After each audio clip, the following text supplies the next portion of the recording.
It is a point of pride when the U.S. Olympic team walks into the stadium with the American flag flying. But last night we told you we had learned that America's athletes will be wearing clothes made in China.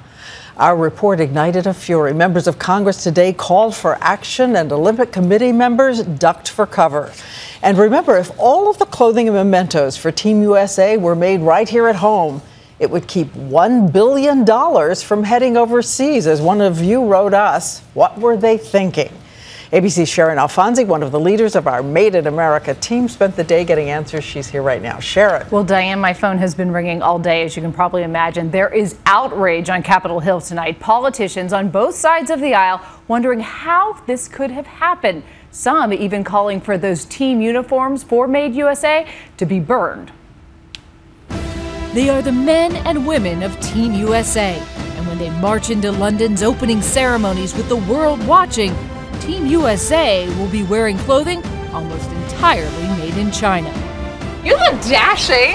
Thank you very much. I'd say so. We outfitted our producer Carlos and intern Catherine in the official opening ceremonies uniform, and soon learned that that all-American look by Ralph Lauren is not that American. Made in China. This is China. China. From the beret all the way down to her bucks. Made in China. Every item made overseas.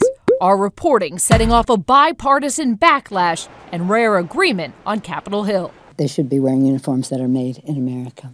You'd think they'd know better. I think they should take all the uniforms, put them in a big pile and burn them and start all over again. They should be made in America. We should be showing our best, not just athletics, but also best manufactured products. This is America. We landed Americans on the moon.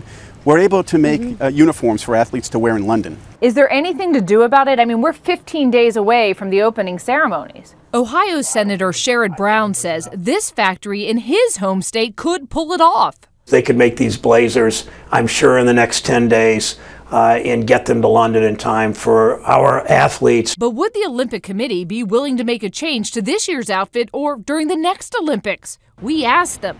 And when we didn't get an answer, our Made in America team fanned out across the country. In Colorado, my colleague Clayton Sandell.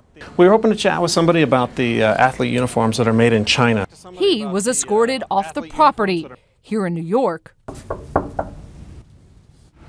No answer, but we did receive late word moments ago from the U.S. Olympic Committee saying, and I'm quoting here, "We are singularly focused on supporting our athletes as they take the stage in London." Members of Congress say they're anxious to hear some kind of response. We also reached out to Ralph Lauren tonight. No comment from them either. But we are starting to hear from some Olympians tonight. Sprinter Nick Simmons tweeted me, "Outsourcing will always be part of the global economy, but the opening ceremonies outfits, that just seems wrong." And Diane, based on the calls we've been getting today, it seems like a lot of Americans agree with him. And you were telling me that you'll respond to people if they write you what they think the athlete should do. Absolutely. I've got a Twitter handle now, so you can find me there or on Facebook, and I will definitely respond.